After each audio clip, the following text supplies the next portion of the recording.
Whilst this measure isn't preventative, having a backup will give you the best chance of restoring your data on a new iPhone should you use one of the previous measures to erase the data on your stolen device. Head to Settings, and then tap on your name at the top to access your Apple ID settings. From here, we'll tap on iCloud. At the top, you can see how much iCloud storage you have in total.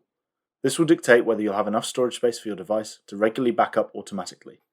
So keep an eye on this and make space or upgrade your plan to ensure backups can continue. Next, tap on iCloud Backup.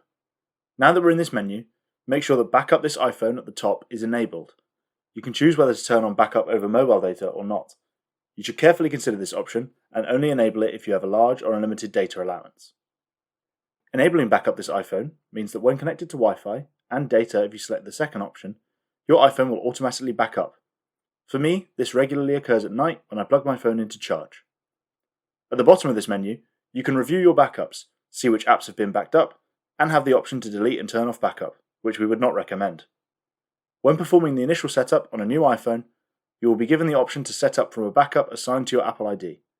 You should consider this option only if your Apple ID was not compromised or was successfully restored after a theft.